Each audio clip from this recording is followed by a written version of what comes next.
Hello, my name is Lauren Cantrell, and I'm a financial counselor for First Federal of Lakewood in our Avon office. Today we're going to be talking a little bit about financing a college education. When it comes to paying for college, that's normally one of the largest expenses a family will have outside of purchasing a home, so it can be very frustrating. However, you don't have to do it alone, and we have a few good tips that we're going to go over today. The first thing we're going to talk about are savings. You want to start saving early and often.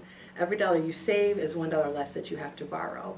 Even putting away just a little bit of money every month can make a world of difference when it comes to actually paying for a college education. Another popular option is a 529 savings account. With these types of accounts, any contributions made towards the accounts will actually grow tax deferred, and distributions that come out of the account that you'll use for college expenses will also avoid paying federal income tax on that. The next option we're going to talk about are grants and scholarships. Grants and scholarships are the most welcome form of financing a college education because they represent free money.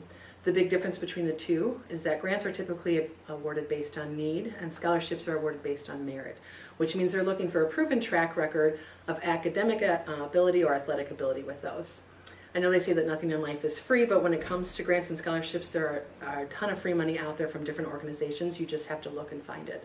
Writing a written essay or two could go a long way in helping pay for college. The last thing we want to talk about are loans. And there are two types of loans. There's private and federal. The big difference between those two is that federal loans are typically awarded based on need, and those interest rates are normally much better and much better terms than private loans whose interest rates are much higher.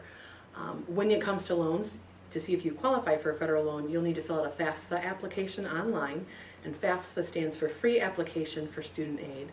Those applications can be found at www.fafsa.ed.gov.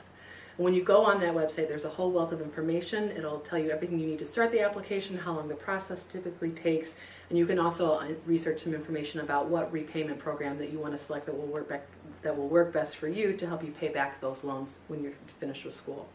Something that typically goes hand in hand with the FAFSA application is a work-study program. With the federal work-study programs, those are part-time jobs that are given to students that help them repay those college expenses. And most time you're doing work in the community as well as work in a related field of study. To see if you qualify for a federal work program study, you will again have to fill out that FAFSA application. So that web address is www.fafsa.ed.gov.